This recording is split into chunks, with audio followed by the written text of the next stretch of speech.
Greetings and welcome to the Marginally Geeky Show. I'm your host for the evening, Eugene Stevens. Tonight I'm joined by Jennifer, Chris, and Sean. How are y'all doing? Okay. I want to go to bed.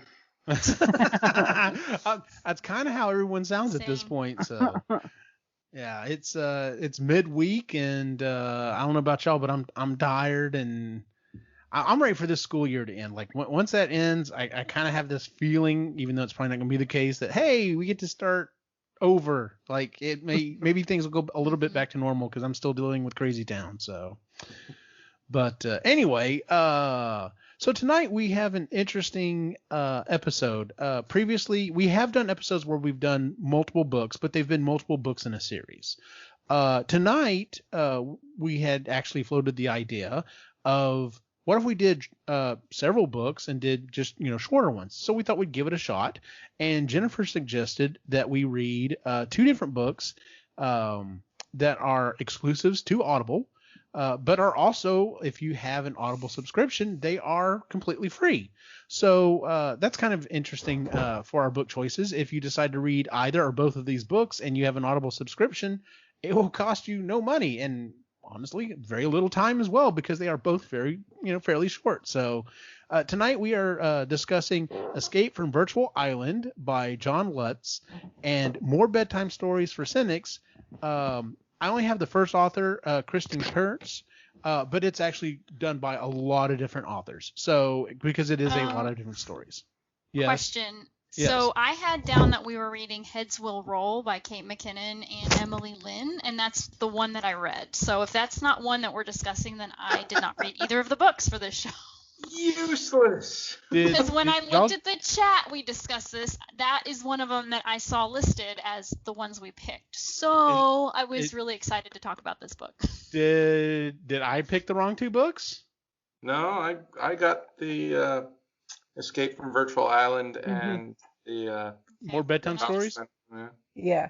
And I just spent the last 4 days speed reading this book for nothing. I mean, it was hilarious. I highly recommend it to anybody that's listening. I actually listened to it as well. So what book is that? Sorry, I missed that. Heads Will Roll. It's another Audible original with Kate McKinnon and Audra McDonald and lots of really cool people. Well, you know what? If this goes fairly short, maybe we'll just throw that in as well, and it'll just be me you and talking about it. So can't believe I didn't read either book. It's that's funny. My life okay. Well, well, let's start off with Escape from Virtual Island. This is read. Paul read. This is Paul. Okay. Yes and no. This is Paul Rudd, but it's also a huge cast. Yes. Actually, here's the interesting thing about all three of these books. All three of these books have a huge all-star cast reading them. Let me see here. So let me pull this up here and book details. Should have already had that pulled up because I'm the host and that's the thing. Yeah, narrated by Paul Rudd, Jack McBrayer, Sue Galloway, John Krasinski, Jason Sudeikis, Seth Meyers, Kenan Thompson, Olivia Wilde. It's Henry Winkler. It is a huge cast in this thing. And I'll be honest with you, some of these names I know the person, but I'm like, I don't realize what part they were reading for just because it was done so well. The other interesting thing about all three of these books is, while they are, I guess, technically books, they are Audible originals. So, A, I don't even know if there's a print version of them to physically read. And B, they are all done as audio plays, so that there's sound effects, there's music. It is, if you've read any of the Star Wars books, it's a lot like that. There's a lot of different voices, there's sound effects and stuff. So it's almost more like an audio play that it's like a radio show. Yeah, an old-fashioned radio show. Exactly. Without the Foley artist.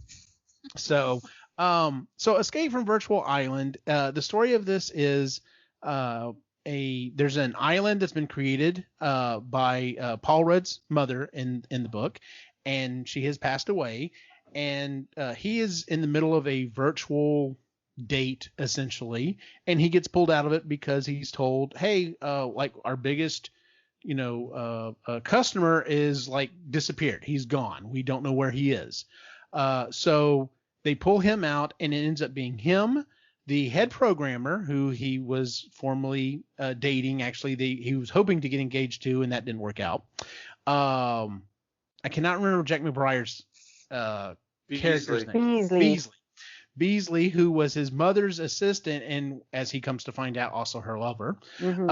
And then the head of security, played by Sue Galloway, and so they have it's very overly dramatic, but they go in to try to find out what's going on, and the entire book is told from them being interviewed as an after action that's happened. Supposedly they've called these people in because they're like, look, this guy went missing, and then one of your team members died, and we're here to find out what's going on. It's really funny. They keep playing. Like good comedy, it likes to pull in the same thing over and over and over again and kind of beat it to death, which I find hilarious. But I enjoyed the book. I've listened to it 3 times now, or at least twice. I'm sorry, it may have only been twice. But both times I've listened to it, I've enjoyed it more. It's one of those things I can have on in the background now and listen to, and then kind of, oh, hey, the joke's coming up, and kind of cue back in and then kind of go back out. So, Chris, what did you think of Escape from Virtual Island? I liked it. It's the first time I've listened to an audio play on Audible, and I love Ramona. I feel very kindred with Ramona. I feel like if I was head of security, I'd kind of be balls to the wall like that. But I liked the idea of it. I liked, again, so I was listening to it while I was tidying up the house and stuff, and the kids were like, what are you watching? I'm not watching anything. I'm listening. This is like old timey radio stuff, guys. But I thought it was funny. I thought it was cute. I liked that it was only 4 hours. I don't think you could have, I liked that it was a short story, and I really liked that. I'm glad it wasn't, because we've listened to like books that are like 18 hours plus, and sometimes you feel like it's like, oh, good Lord. And then I like that there was multiple narrators too. As much as I love like Jim Dale and Ray Porter and Luke Daniels and stuff, sometimes it's nice to get, different voices. An actual female voice for a female character. Yeah. Yes. I agree. I enjoyed that a lot. And I like, I had a little bit of, who did Beasley's voice again? What's his name? Jack McBrayer. Jack McBrayer. Okay. Yeah. I had a hard time with that because all I see is this kid from 30 Rock in my head. I had a really hard time picturing him as anything other than that. So I think that's the problem with his voice. I just think he has such a distinct, specific voice. Well, I think his character also plays into, like, he was very much kind of like Kenneth. He was very like upbeat and happy, and I don't know if he could not play a character like that. Like, he's probably been typecast, but you're right. I felt the same way. And as Fix It Felix, he sounded the same as Forgetting Sarah Marshall when he was like, he had a bit part in that movie. His voice is very much just, he's got a permagrin on his face and everything's cheery even though he's losing his shit. So that one I had a hard time suspending disbelief. Yeah, I felt the same way on that. Yeah. Sean, what about you? I loved it. I'm a big 30 Rock fan. So I'm actually rewatching the series again right now. So listening to the series, because other than Paul Rudd and like a couple of the other guest stars, everyone else is in 30 Rock. Like his mom that passes away is Jenna from 30 Rock. And, I can never say her last name. Yeah. But yeah. Ramona Paula Pell, she played Pete's wife in 30 Rock.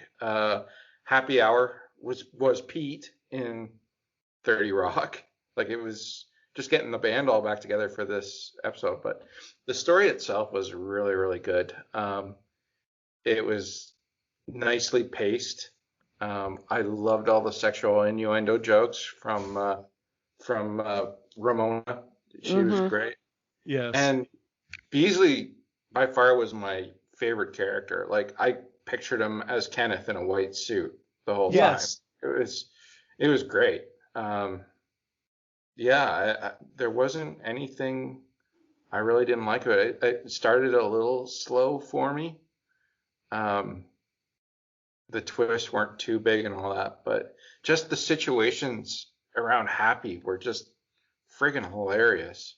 Like with the hats and stuff like that. Can't get the hat right, and no, it was a totally worth it. Free too. Like I would have paid to listen to this one. So. Okay, yeah. So going back to that, like I said, running jokes. I love a good running joke. The hats, like you said, the sexual innuendos, and then when Beasley doesn't understand what he's saying. Mm-hmm.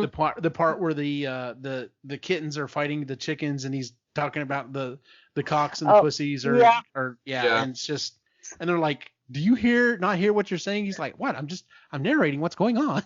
So, yeah. Okay. So let me bring this up real quick, and this actually is all 3 books.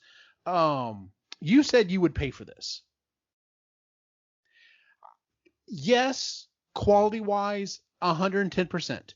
The problem is 4.5 hours.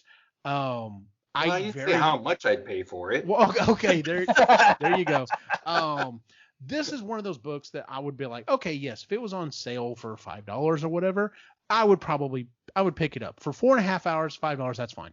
But generally, like, I do everything through my Audible credits, and I think they average out to be like $11, $13 a piece. Don't use a credit for this one. and that's exactly where I come down. That's where I'm just like, if this is a great book for being free or for being a cheaper price, but at $13, I'm like, 4.5 hours is pretty short. Now, I also have to think about it this way. I also, even if I did download it for a credit, and let's say it averaged out to be $13 for 4.5 hours, that's still less than what I would be paying to go to a movie theater to watch a movie in a thing. And even then, I wouldn't have it to watch over and over and over again, whereas I can listen to this over and over again. So yeah, but you can just pay for it outright. You don't have to use a credit. True. I mean, that's what I do. If it's less than the amount of the credit, I just pay for it, like $5 or whatever.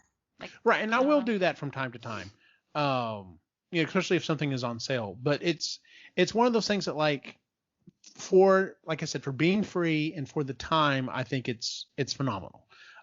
If I had downloaded this and had paid a credit for it, I would have been like, that was good, but I kind of need a little bit more. So, so I guess that's, and if you look at a lot of the free stuff that is on Audible, actually all 3 of these books are pretty short.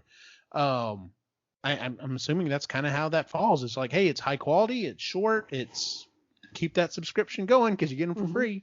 So, anything else y'all want to add in on Escape from Virtual Island? I'm like you, Sean. I love some of the situations they get into, and especially how things spill over, like the train keeps coming back, and the running joke about how when he's nervous he just keeps drinking water over and over again. Yeah, Paul Rudd was great in that. Yes. Yeah, he was really good.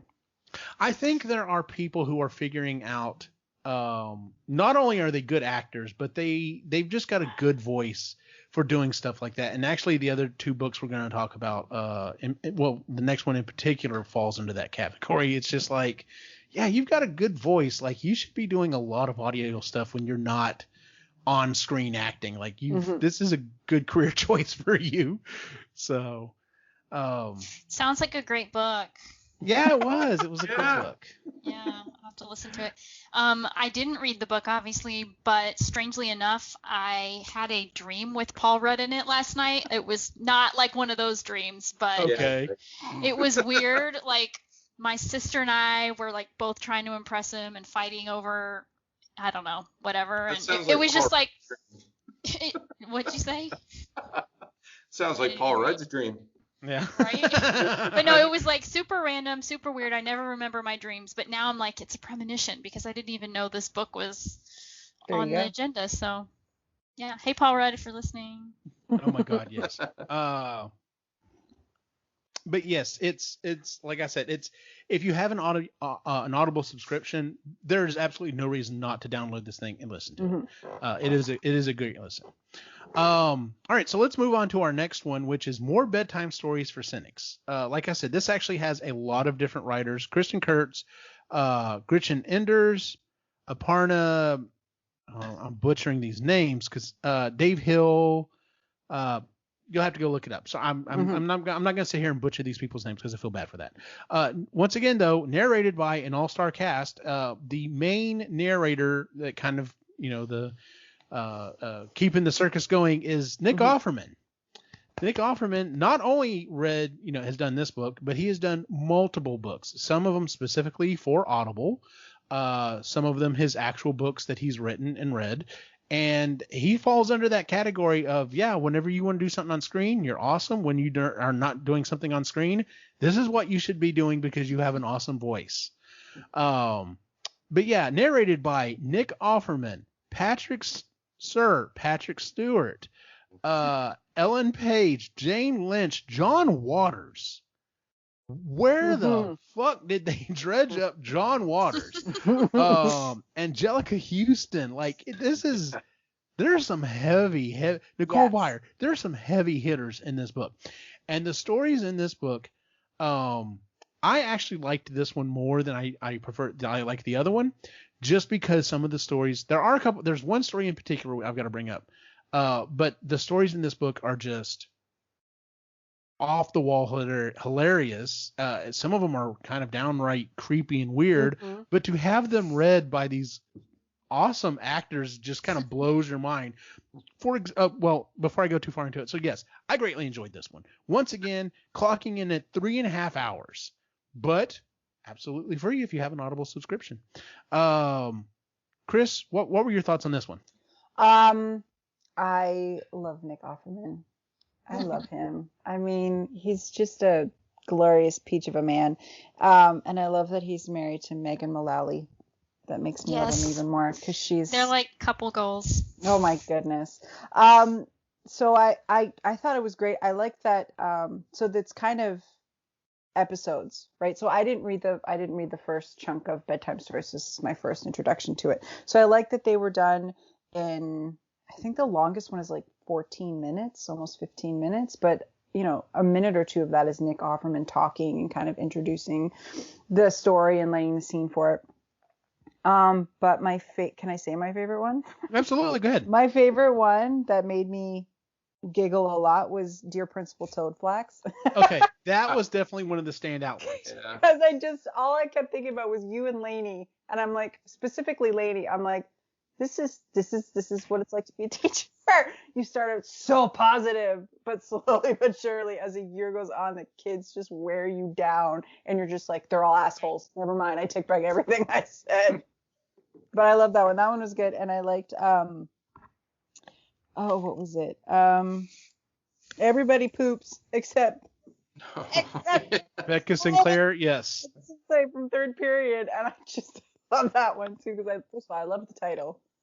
Nicole Byer is an awesome Nicole Byer, and I just loved how this girl was just so pissed that this popular girl, she never poops, and I like the ending. She's like, oh, never mind. Like, she's bulimic, so it doesn't matter. I take back everything I said. Good, I really liked it. I thought it was funny and cute.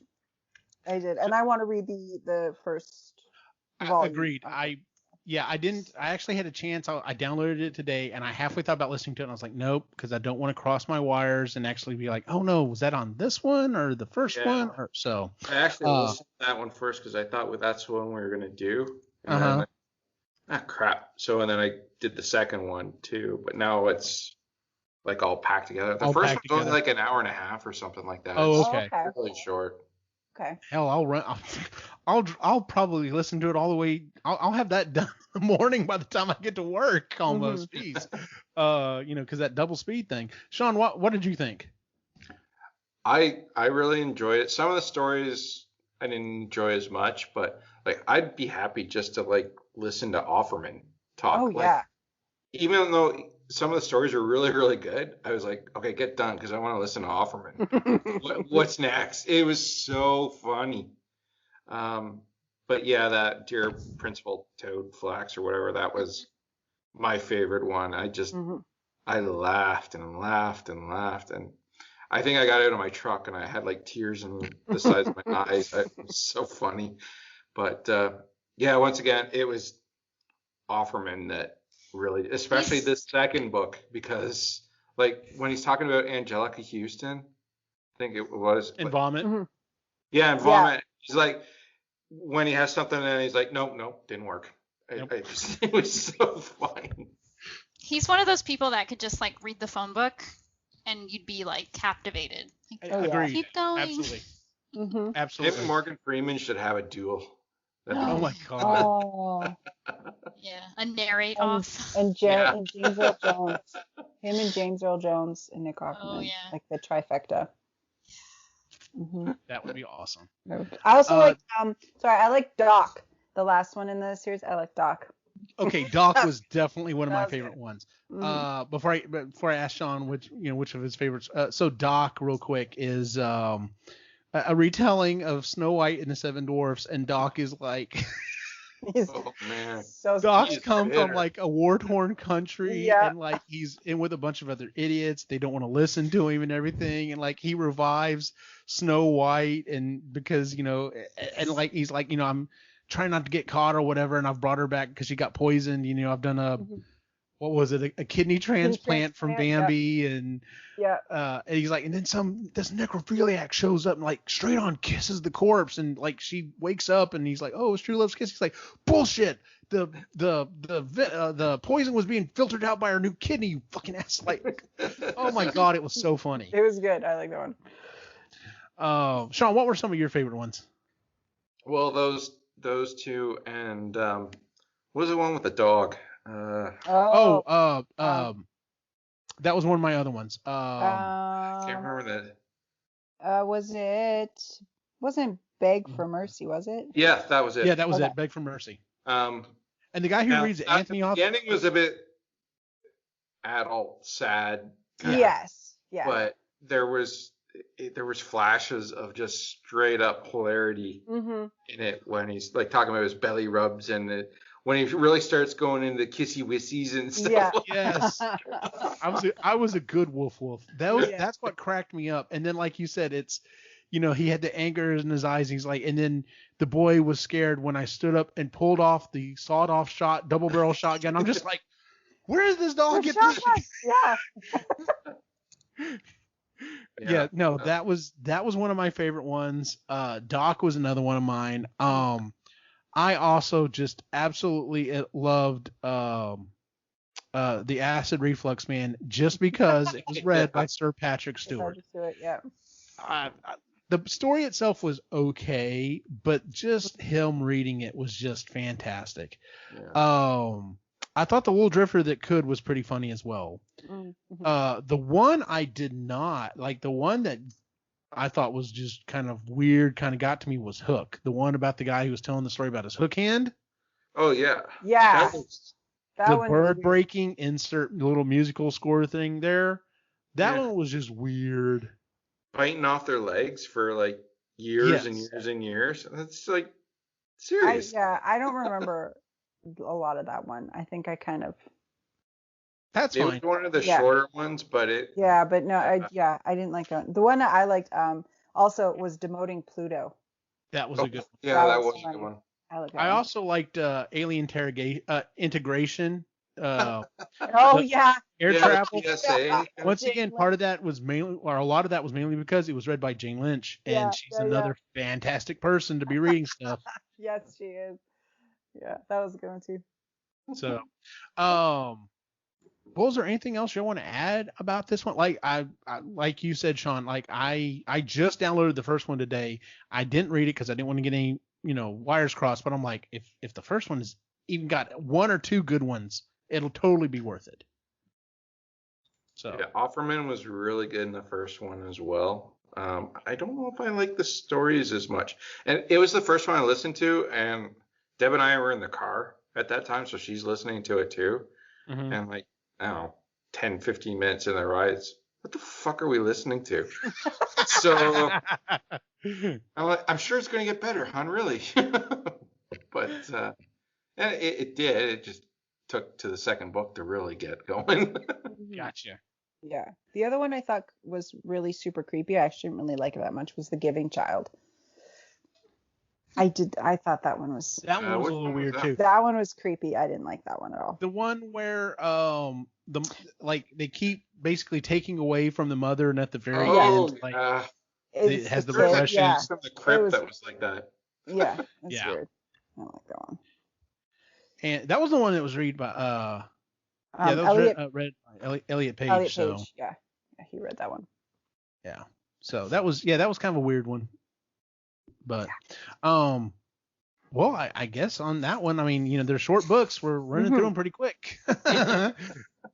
So I guess let's go ahead and move on to. I'll have to rewrite all the stuff that I did earlier today. Let's go ahead and add in Heads Will Roll. This was actually written by Kate McKinnon and Emily Lynne. Her sister, and this is yet again another one that has an all-star cast reading it as well. So this one is about a evil queen. Now I only read this one once, so you'll have to refresh my memory on this, Jen. An evil queen, and she's trying to kind of keep control of everything that's going on, but she's got a lot going on in her life. Including the fact that like her assistant is a bird and she's trying to get turned back into a woman, and she has to find true love, and there's a whole situation with that going on. She's a cursed princess. Yes. That was turned into a raven, yeah. So, but yeah, it, let's see here. Oh no, that's not what I wanted. Yeah, okay. I'm sorry, that was the other thing. Anyway, so yeah, she goes through, and it's basically her story as to what she's trying to do to keep control of the kingdom. But there's a lot of big names reading this. In fact, there's a lot that aren't even listed there. But like at one point she goes and she meets these sirens of the sea, and there's 5 of them. And they're played by the Queer Eye guys. No, really? Yeah, they're the actual guys. Yes. So it's hilarious, and like her mother comes in to finally save her, and to slay the sirens. Like she's just like a total bitch to them, just like the most catty things you can think of. And it's that type of humor, and it is really funny. How long was this one again? Sorry. It was like 4 hours or so. Yeah. Let's see here. Book details. That's what I was looking for, not the other thing. Yeah, Tim Gunn's in it. Meryl Streep's in it. Peter Dinklage plays a voice. Like I said, the Queer Eye guys who aren't even on that listing or whatever. Yeah, this was right at 4 hours again. So, you're looking at 3.5, 4.5 hours max for each one of these books. So what were your thoughts, Jen? I loved it. If you like stupid humor, this is your thing. Because it was just so dumb, but it was hilarious. And it was, there was a lot going on. So, like, it starts out with these 2 women bards who are introducing it, and then they have their whole storyline, and then they, introduce the queen, and she has... They're totally having sex. They're totally not virgins. They're totally... Yeah, right. Oh my God, I like forgot all about... women. Who were like, trying to make it sound like their lives are so interesting and they're not these old spinsters. But then she introduces the queen, and the queen has her own storyline. And then, the cursed bird has her own storyline. And then her general. And, like, they keep introducing these characters with all these stupid stories, and then they intersect. But, yeah, like, the sound effects, the voices, I mean, they were top notch. Some of it got, like, really dumb. But you have to laugh because it's Kate McKinnon, and what do you expect? Mm-hmm. And I mean, it all kind of works out in the end, and you're just like, really? Like, we listened to that, and that's how you end it? Yeah. But it was still a good story. It reminded me. And then they had these stupid commercials throughout. Sorry. Oh my! No! I'm so glad you like reminded me of that. The podcast? commercials were some of the best things in the whole thing. It was like, is your wife getting on your nerves? Is she constantly on your case about doing stuff? Try murder. Oh. like it's set in this medieval fictional time, so like that's the type of stuff it was. But it they was have like cell phones and Postmates. Yes. Yeah. They had these like ads throughout because it was supposed to be a podcast style with all these different episodes, so they made it sound like, oh, we're advertising for whatever bullshit, but then it was, like Eugene said, something stupid like gender roles, give it a try, Yeah, so there was a lot going on in it, but I liked it. It was entertaining. It was funny. I listened on double speed, or not double, but like 1.5 speed, so it moved kind of quickly. Mm-hmm. It made it hard to understand some of the singing, so I had to like slow it down a few times. But yeah, it was a good mock fairy tale comedy thing.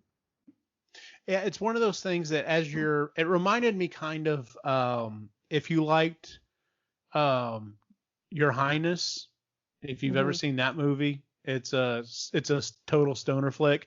It kind of reminded me of that type of humor. It's set in a period piece, but there's definitely some modern influence, modern language, modern ideas, but kind of set in this off time period. But yeah, the commercials were some of the stuff that came up. Like I said, the murder one, just like I was walking around my office doing something, mindless, and that that hit, and I just stopped and started laughing. And I'm sure my partner was like, all right, what's the joke? What's going on?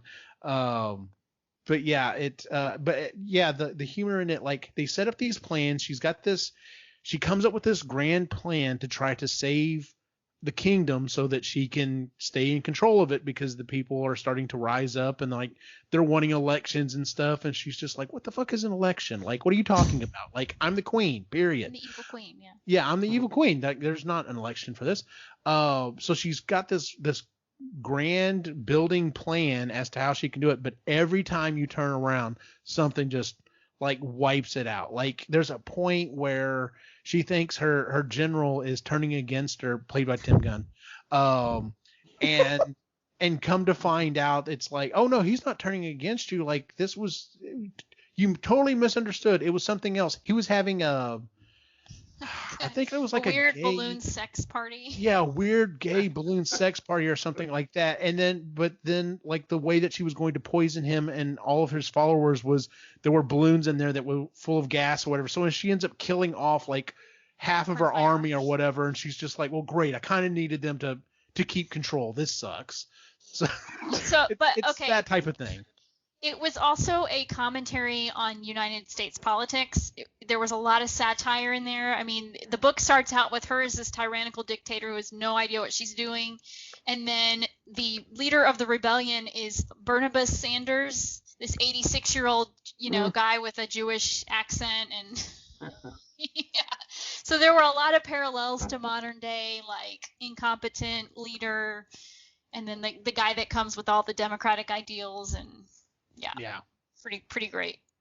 Yeah, it was if you're a little more if you lean one way politically more so than the other, you may be like, okay, well, that was a little on the nose, but it's still, regardless, it's funny. I mean, stop and laugh at yourself. So but yeah, it once again, just like the other two books, it's got a huge cast. In some cases I'm just like, how are y'all not charging for this? Because it cannot be. Now granted, this came out this came out last year, 2019. So that we're talking about pre-COVID. I was thinking, during COVID, you might actually be able to get some of these people pretty easy. It's just like, hey, jump on Skype and, read some stuff.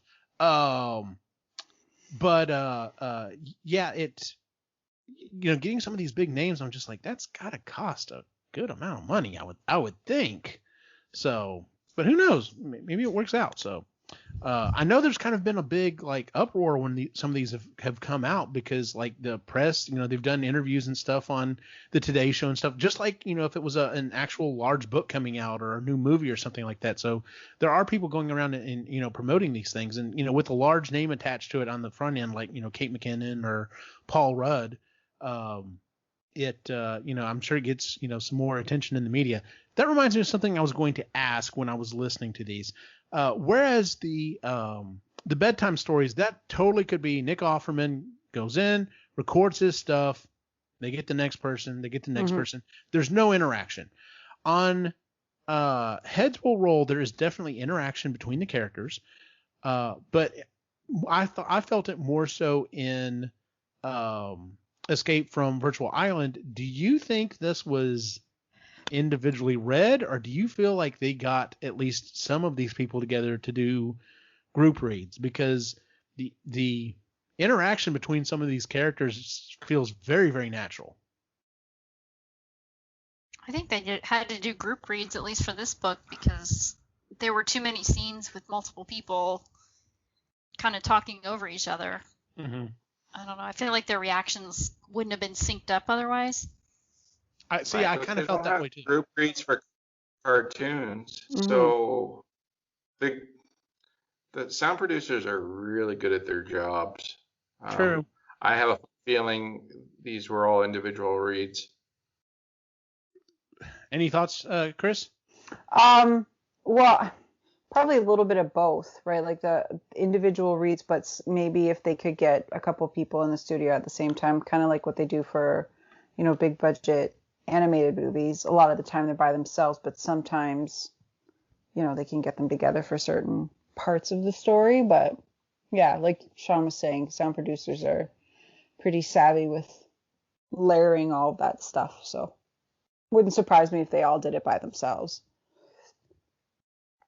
So, like I said, it crossed my mind earlier today, and I didn't get a chance to research any of it. I was just like, I wonder if they do group reads, or if they do, because like I said, otherwise they definitely have to hear the other person, in the thing to be able to react, because it's not like at no time did I ever feel like someone's reaction was not on par what it should be to someone else. Like it wasn't like, oh, well, that person was excited and you replied, and it wasn't very, you weren't replying to someone who's, agitated or whatever. But yeah, I did read all three of these. Didn't know we were covering one of them, but I enjoyed all three of them. So, would you continue like, okay, so I did not, before we started doing this, I had very, very seldom had I gone in, like I'd get those emails, hey, this month, this is free with your Audible subscription. And I just never really looked into too many of them. And I don't know if it's just because I didn't really find some of the comedy stuff or what.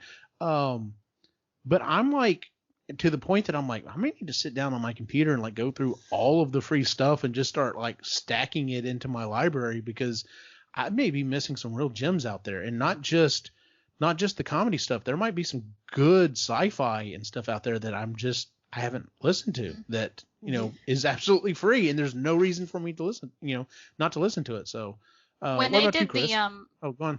Go ahead. I was just gonna say, when they did the monthly emails about like you get 2 free Audible originals, I would go through those every month and pick out. That's how I got these. But now they don't do that. They just do the free library, for like every subscriber. But yeah, there's a lot of good stuff out there. And I even get those daily emails, like the deal of the day, and I've ordered a few from that because it's $2, $5 for whatever the book is. So it's pretty good if you follow the deals. Yeah. What about you, Chris? Do you think you're going to look into some more of the free ones? Sure. I'm gonna Ray's the one that does all it's from his phone, so I just go off of that. But yeah, I think I probably do. I can get very pigeonholed with my reading selections, so being part of this group has opened it up. So I might venture out a little bit more myself and see if there's like some high fantasy stuff that I'm missing. Yeah. So even though you finished, wait a minute, did you finally finish Lord of the Rings, or are you still? I finished the story. I haven't finished the encyclopedia that's attached to it. I haven't finished that yet. Committed. I'm going to, though. I'm going to. I am tempted. Like, I have all 3 books in my Audible queue. I'm thinking about starting that Trek So I couldn't listen to them. Especially when the men of Rohan and Gondor are talking. There's no freaking way I could listen to that.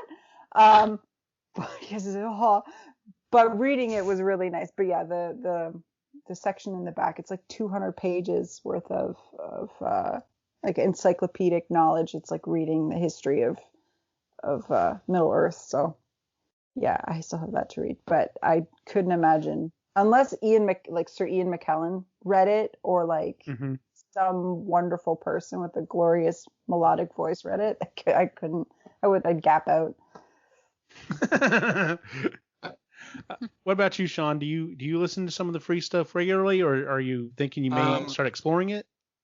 I used to. Like when the 2 free ones a month would come up, I would go through those, and I've actually got quite a pile of Audible originals in my queue. I've got so many other books that I've actually like used credit for and paid for and stuff like that I'm like, yeah, those free ones are nice, but I actually paid for these ones, and I really like to try listening to them to find out if I like them and I can return.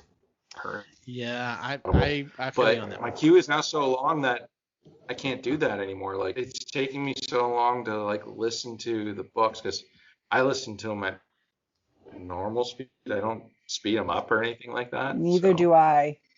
Hey, I feel attacked here. We're Canadian. We're a little slow, eh? No, you just. Some of them are just hard to understand too fast. Yeah. The only one I could have listened to at double speed or I sped up a little bit, was the narrator for The Children of Blood and Bone. She was the only one that I could have. That's the one I did too. Yeah. That was the only one I did, like 0.75 or something like that. Oh, and I slowed it down for a second. It screwed me up. Yeah, and Sarah Wilson's book, Jen. That's one I could listen to that one a little bit quicker because she was a little slow. See, I still listen to everything double speed, and there's very few that I've had to do. I had to slow down, and I had to slow down on Carrie Fisher's book, and it wasn't because of her reading. It was because of the knowledge that she was imparting on this. It's just like, there is no way I heard that correctly. Back up, single speed. Say that again, Miss Fisher. So I listen to my podcasts on double speed now. Like I went from, to 1.5, and then I was like, all right, let me try it, because I have so many podcasts in my queue that if I want to get through them, I gotta work it. So I do listen to those, but yeah, the books sometimes are harder, because especially with the sound effects and the singing, it's like, oh, I need to slow this down and listen. That's funny. Of course, I also do YouTube videos at double speed as well, and there's very few of them that I will not speed up. And it's usually the movies with Mikey, just because I feel like those are put together like a movie. Like there's a lot of thought, there's a lot of production behind it, and I'm just like, no, I think Mikey wants me to listen to this at normal speed, so I'll listen to this on normal speeds. But anyway, so just looking, I have bedtime stories for Cynics in my queue, and while I was looking around today, another free one, which we're not covering tonight, Twain's Feast, read by Nick Offerman. I think I have that one too in my. I originally remember reading the information on it, and it's talking about Mark Twain. Presents the story of Twain's life through the lens of 8 of Mark Twain's favorite foods. And I'm just like, okay, so he's talking about Mark Twain and food, and it's Nick Offerman doing it. Sign me up. Yep. So, and then of course I don't think we've covered any of his actual books that he's written, but yeah, Nick Offerman actually has a couple of actual books as well, and they're definitely worth listening to. So. All right, well, I guess that will wrap up our episode for the month, ladies and gentlemen. Let's go ahead and move on to other things that we are reading / listening to. Would anyone like to go first? I'll go. All right. Chris, what else have you been listening to? So I finished Return of the King. I got through his history of Numenor and the kings of Gondor. And then I had to stop. Read a smut novel, then I'm now reading The Picture of Dorian Gray, because I'm like, Tolkien's gotta wait. So which is interesting. There's a lot of talking in this one too. It's a lot like Mary Shelley's Frankenstein in that there's a lot of dialogue. There's not a lot of description as of yet, but a lot of talking. It's a lot of, it's very character driven. So I'm only on chapter. Did I start chapter 3 yet? But yeah, the beginning. And it's a teeny tiny little itty bitty book that a friend of mine mailed to me because she got it for free and just never read it. So she mailed it to me. I'm finally getting around to it. Sean? I'm listening to Calamity right now, which is the third book in the Reckoner series, by Brandon Sanderson. I've enjoyed the series. It's nothing too fantastical, like it's certain humans start getting superpowers kind of thing, but as soon as they get them, they turn evil kind of thing. And the Reckoners group takes out these superheroes. Well, they're not heroes, supervillains, I guess. But like the world's in chaos kind of thing. And anyway, the series is really good. The narration's really good. Brandon Sanderson, I don't know if anyone's read The Wheel of Time, but he was the one that helped Robert Jordan finish it and then completed the last book based on his notes after Robert Jordan passed away. So I was through the second book before I realized who it was, because some of it was really familiar. So the writing style kind of thing. But no, it's really good. I'm really enjoying it. I think Audible has recommended that series to me before, and I don't remember if I've put it in my queue or I've come damn near close to it. The first one is Steelheart, and they recommended it to me a couple times too, and it took me a while to actually pull the trigger, and then I was like, screw it, I'll get the first one. I was looking for a new series to listen to, and after the first one, I was like, okay, yeah, I'm enjoying this. It's not like a 10 out of 10, but it's high enough that it's keeping me interested. Okay, cool. Jen, you watching any, or reading anything else? I didn't even finish this month's books, so I spend a lot of my time now listening to podcasts because I try to stay informed in the world, so it's kind of eating away at my audiobook time. Gotcha. But yeah, it's not for lack of wanting to. I understand. This month I was able to get 2 books because I didn't have to spend any money on the books for this month. So this month I read Alchemy by Rory. Let me get his name correctly. Rory Sutherland. It is basically, it's talking about when you create a product, there's magic behind it. Like it's something, you can't just create a product and put it out in the world and it just takes off. There's some kind of magic that happens there that allow certain things to become bigger than what they are. And he's talking about that. He's talking about how some of these companies have done this and how a lot of times it's just, whether it be going against the grain or just looking at the market and being in the right place at the right time. But it was actually a pretty kind of interesting idea. I enjoyed it. It's fairly short for what it is. The other book that I listened to, I don't know why I put it in my queue, but I did, and I didn't really care for it. And it's Different Seasons by Stephen King. He has actually several books out there that are collections of novellas. So, they're a little bit longer than a short story, but not quite a novel. And this one I did not feel this one. And it's because it's not one of his supernatural books. It's actually a collection of short stories that at least 3 of them became movies. So The Shawshank Redemption, Apt Pupil, and Stand By Me. And of course, they're actually Rita Hayworth in the Shawshank Redemption, Apt Pupil, The Body, which became Stand By Me, and then the last one's The Breathing Method. And of the four, the breathing method's actually the one I liked the most. But overall, especially Apt Pupil, I'm just like, okay, cool. So I'm listening to a kid who's really into Nazis, and he's found a former Nazi, and he's basically learning all of his tricks, and it just made me feel icky. And like, I'm listening to books by Stephen King where like people are getting eaten by monsters and everything else. And I'm just like, oh no, this is all make believe. And this one's just like, this is, yeah.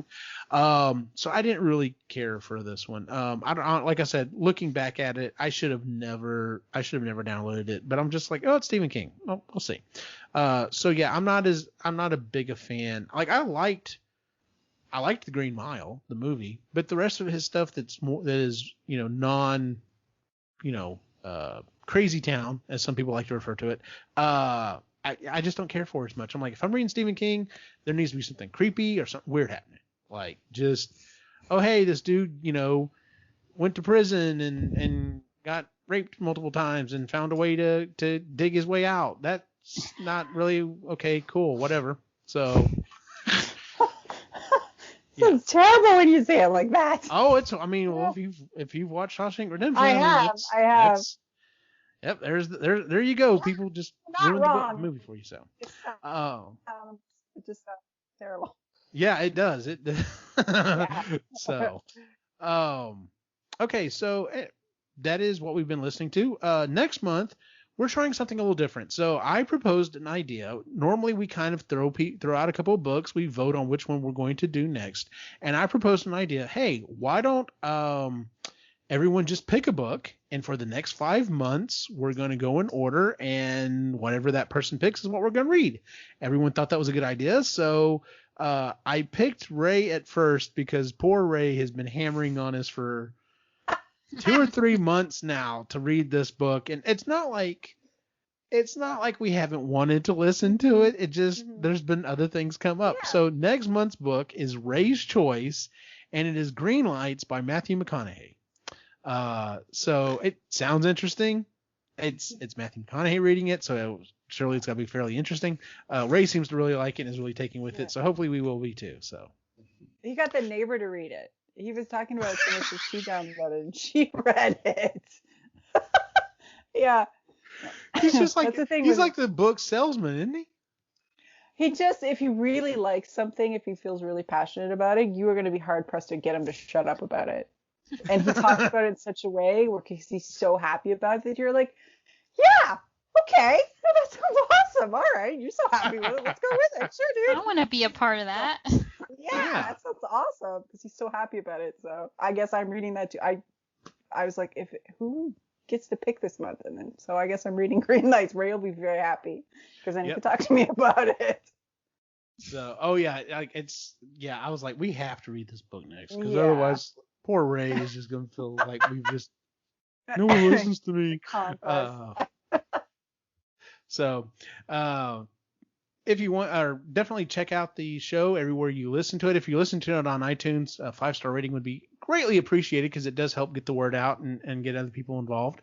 But you can check us out on pretty much anywhere you can find podcasts. You can always find us at epicallygeeky.com, where you can also find the other fine shows and programs that we do there, to include the Epically Geeky Show, Creatively Geeky, Sustainably Geeky, and I really need to sit down and have a conversation with those guys and figure out if we're still doing that or not. I don't know why you keep bringing that up. It's been I don't. I honestly, I kind of dropped off, and Ray kept going procrastinating. I'm like, all right, fine, we'll just keep dragging that one through the mud. So we're just gonna keep. Now it's just a joke. Yeah, exactly. We're just gonna keep beating that dead horse. But yeah, you can find us anywhere, and then of course you can find us on social media at Epically Geeky. Where can we find you online, Chris? You can find me here in all the shows you mentioned, except for names, and on Instagram at Rose and Hummingbird. Jen, where can we find you online? You can find me here and on Sustainably Geeky and on Facebook, Instagram, and Twitter at Het's Gonna Be Me. Sean, what about you? Where can we find you online? You can find me here, Epically Geeky. I don't know. I've been so busy with work lately. Instagram, your favorite broken toy, and Facebook. You can find the handsome one. That's new. And as always, you can find me online at Optimus Gene on Facebook, Instagram, and Twitter. For everyone on the site, have a good night.